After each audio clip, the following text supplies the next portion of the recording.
Bonjour à tous et bienvenue dans cette vidéo de débriefing de la journée du 10 décembre 2020. Si vous n'êtes pas encore abonné à la chaîne, surtout n'hésitez pas à le faire. Pourquoi? Tout simplement, vous recevrez des alertes pour les différentes vidéos qui seront postées, que ce soit les vidéos de débriefing, les vidéos de formation gratuite et les vidéos d'analyse hebdomadaire sur les différents actifs.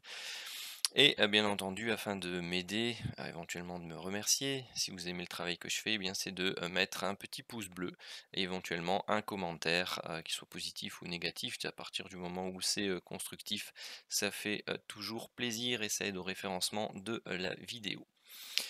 Alors, ici, on va commencer avec un premier setup de divergence baissier et c'est le mercredi 9, 21h. Hop, hop, on est ici.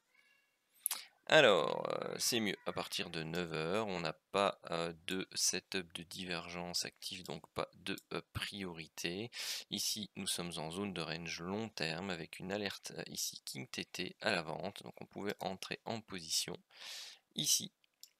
Et on avait une vingtaine de points à la baisse. Et puis ensuite, derrière, eh bien tout simplement, on attend, on n'est pas stoppé, mais c'est un peu long pour rester dedans. Au pire, celle-là, devrait se terminer à BE. Ensuite, nous avons celle-ci, mais il y a un setup de divergence potentielle, donc on oublie les alertes King TT et on attend la validation du setup de divergence. La ligne de tendance est celle-ci. Vous avez le break ici à la fois de la ligne de tendance de la MM15 exponentielle à la baisse. Vous pouviez rentrer ici à la vente. On avait, si on était patient, l'objectif 1 à plus ou moins 30 points. Et l'objectif 2, donc on est à BE, on ne venait pas rechercher notre BE et vous aviez ici l'objectif 2 à 105 points. Toutes les alertes King TT à l'achat, bien entendu, on est face à la priorité baissière de la divergence, donc on les oublie.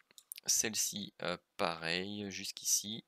Ensuite, on a un setup de divergence à la hausse, mais qui n'est pas validé. Donc on attend, on attend. On a ici un setup de divergence visuelle qui est ici. Il n'est pas validé non plus, hein. Vous voyez, la ligne de tendance arrive là. On a ensuite ce setup de divergence-ci qui est noté. Vous avez la ligne de tendance qu'on peut reprendre depuis ici tout en haut. Hop là, boum, c'est ce chandelier là qui le fait. Vous avez ensuite ici, vous vous approchez ici et vous avez une ligne de tendance long terme fortement baissière. Donc là, à proximité, il ne faut pas hésiter à se mettre BE plus rapidement. Alors pour rappel, hein, il faut que vous soyez très attentif à la ligne de tendance long terme lorsque vous travaillez les setups de divergence, surtout quand celle-ci est relativement pentue. Notez aussi un autre point qui est le suivant. Vous avez ici un setup de range court terme. Généralement, vous prenez le plus bas, vous prenez l'endroit où vous avez la ligne de tendance court terme, ici celle qui est à plat, lorsqu'elle a une fois elle a été breakée, vous prenez votre extension Fibonacci et vous surveillez la zone des 61,8 à 100%. Elle est très souvent recherchée. Alors pourquoi je vous dis ça? Tout simplement parce que lorsque vous avez une ligne de tendance fortement pentue, une ligne de tendance long terme, ici en mot fortement pentue comme ici, eh bien souvent la divergence sera très faible, c'est-à-dire qu'elle va venir rechercher le contact avec la bande grisée ou la bande ici, la ligne de tendance long terme, sans vraiment aller rechercher des objectifs ou aller rechercher l'objectif 2 qui est la bande opposée. Ce que vous devez faire, c'est surveiller les ranges court terme et dès que vous avez des objectifs atteints comme ceci, ne pas hésiter à vous protéger, au moins vous mettre à BE ou sortir de manière anticipée lorsque vous avez un break de canal haussier correctif, comme ici, par exemple là. Donc au pire, sur ce trade, soit vous êtes sorti à BE parce que vous êtes protégé, soit vous êtes sorti à moins 15 points. Moi je vais le compter ici à moins 15 points dans les statistiques. Faut bien comprendre la logique qu'il y a derrière, hein, dans l'utilisation. C'est très important pour quand vous allez travailler ces setups en live, avec les indicateurs. Il faut que vous puissiez être alerte et justement, il faut tout surveiller. C'est un système qui est complet, où vous devez arriver avec la pratique à maîtriser vraiment l'ensemble des composantes. Ça va vous permettre, ça va vous donner des informations importantes, qui vont, tout simplement vous permettre de, mieux gérer, votre trade, hem, pour pouvoir sortir de manière anticipée, par exemple. Ou pour pouvoir garder, un trade, hein, un peu plus longtemps. Alors ici, setup de divergence à la hausse, la ligne de, tendance. Vous prenez le plus haut qui est là, celui-là, vous tracez votre ligne. Vous voyez que c'est ce chandelier-là qui break, le tout, donc c'est lui qui nous permet d'entrer en position. Vous avez toujours un stop de 65 points, hein, donc il est en dessous des plus bas. Il sert à ça, hein, donc le stop, vous pouvez soit le mettre en dessous des plus bas, soit, vous prenez, des stops, qui sont fonction, que vous pouvez retrouver dans le tableau, le fichier Excel, en fonction de, la volatilité. Et donc ici, on pouvait aller rechercher directement l'objectif 1 et le l'objectif 2. Hop là, donc entre 30 et 90 points. Alors ensuite, pas d'alerte, pas d'alerte, pas d'alerte, pas d'alerte, alerte divergence. Les alertes divergence seront validées par ce chandelier-ci. Pourquoi? Bah, tout simplement parce que vous voyez ici la ligne de tendance, hein, qui prend forme. Donc c'est ici. Au mieux peut-être, si c'était en live, vous aviez, oui, vous aviez celle-ci qui pouvait être prise avant. Donc vous aviez une possibilité d'entrer en position ici, le stop n'est pas touché. Si vous êtes patient, on va rechercher l'objectif 1, l'objectif 2, il est pris ABE. Et sur la validation de la divergence suivante, donc ici la petite, hein, qui elle est validée ici, et bien vous pouviez aller rechercher plus ou moins 30 points. Et à nouveau, l'objectif 2, c'est du BE. Alors, pour mes petites statistiques, 14h, 14h30 c'était ici, donc c'est à partir de la div négative, voilà.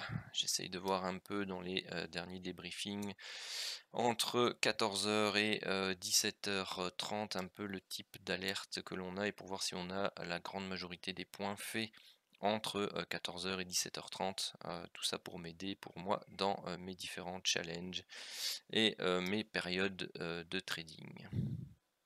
Donc on a ici un plus haut pour la divergence qui n'a pas été fracturé, donc on est toujours jusque là, et bien toujours avec une priorité baissière, donc on ne peut prendre que les alertes à la baisse. Ici vous aviez une alerte King TT qui vous donnait plus ou moins 10 points. Vous aviez celle-ci donc qui ne pouvait pas être prise. Pardon, toutes mes excuses, il y avait une alerte divergence ici, donc on ne pouvait pas prendre celle-là, on devait attendre la validation de la divergence qui s'est faite au mieux sur ce chandelier-ci. Pourquoi? Parce que vous tracez la ligne de tendance, quoique, hop, tracez la ligne de tendance qui est ici, le break de la MM15 est léger, on a moins de 10 points. Je pense que en live j'aurais attendu celui-là. Donc ici ça monte, ça baisse, ça monte, on n'est pas stoppé, on arrive à l'objectif du TP1, 15 points. Et derrière vous avez l'objectif ici du TP2 qui est atteint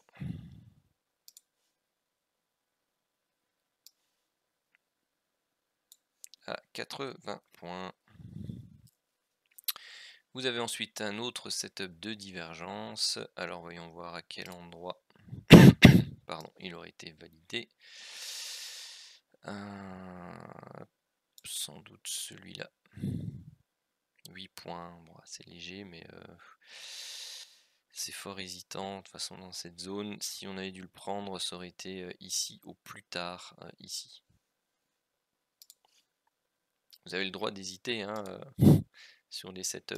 Moi-même, en live, j'hésite régulièrement, hein, donc faut vraiment la pratique. Donc c'est 25 et 90. Alors, ensuite, donc là on a passé les 17 heures, donc je termine ma petite statistique perso. Ensuite, setup de divergence à la hausse qui lui sera validé par ce chandelier là. 10 points. Est-ce qu'on est 15 chandeliers après cet objectif là? 15 tout pile. On va pas faire le difficile non plus. Donc là vous aviez un setup de retournement à la hausse avec le setup de divergence. Le break se fait ici, vous pouviez éventuellement attendre celui-là pour être sûr d'avoir cassé le plus haut ici. Et vous aviez un TP1 à 25 points et un TP2 qui ne se fait pas.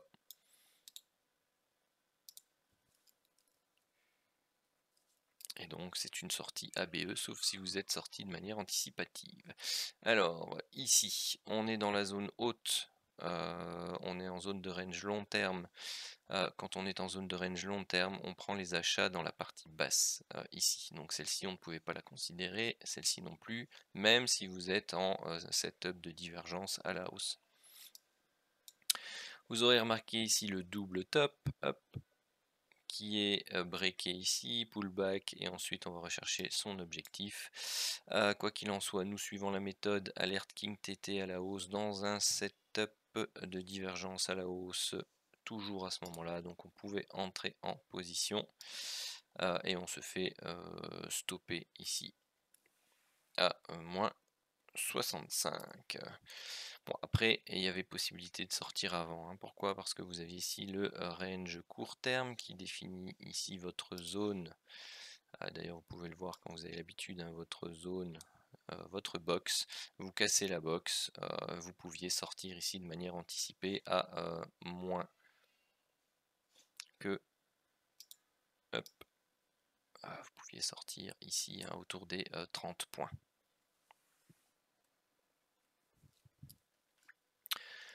Ensuite, celle-ci, eh bien, celle-ci n'est plus sous la priorité de la divergence haussière. Pourquoi? Parce qu'on vient de faire un nouveau plus bas, on n'est pas en zone de range long terme, la tendance précédente est neutre, donc on ne le prend pas.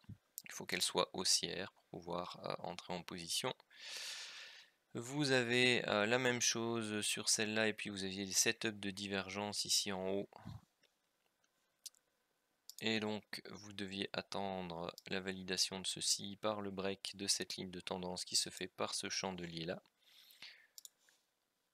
Vous aviez la possibilité d'aller rechercher l'objectif 1 à 25 points et d'être soit sorti ABE ici, soit comme je vous expliquais dans les vidéos précédentes, comme vous... Wow, tu vas.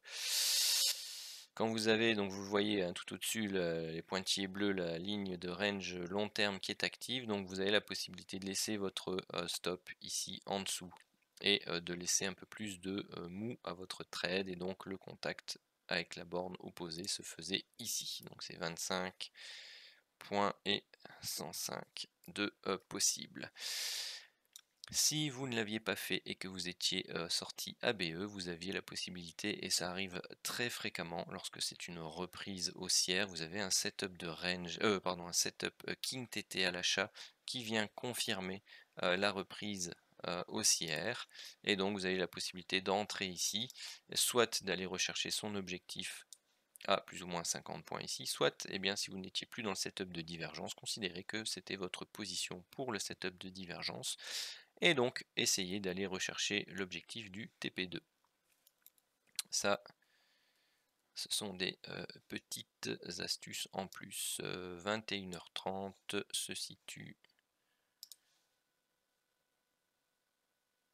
ici, et ce qui clôture donc notre débriefing pour le 10. Alors voyons voir un peu les résultats. 30, moins 15, plus 30, plus 35, plus 30, plus 15, plus 25, plus 25, moins 30, plus 25, plus 55, ce qui nous donnait donc 225 points possibles, avec 1, 2, 3, 4, 5, 6, 7, 8, 9, 9 trades gagnants, 2 perdants, 1 BE. Objectif 2, on avait donc 105, plus 15, plus 90, plus 80, plus 90, moins 30, plus 105, plus 55, 510 points possibles. Eh bien, le Santic était décidément beaucoup plus intéressant en décembre que le M5. Donc on a 1, 2, 3 BE en plus, donc ça fait 6 gagnants, 2 perdants et 4 BE, ce qui monte pour l'instant notre deuxième semaine de décembre à 675 points et 1095 points pour le setup 2, ce qui nous fait plus ou moins 1770 points quand on prend les deux lots à chaque fois. C'est pas mal. Sur ce, eh bien, je vous souhaite une très bonne journée et je vous dis à la vidéo prochaine.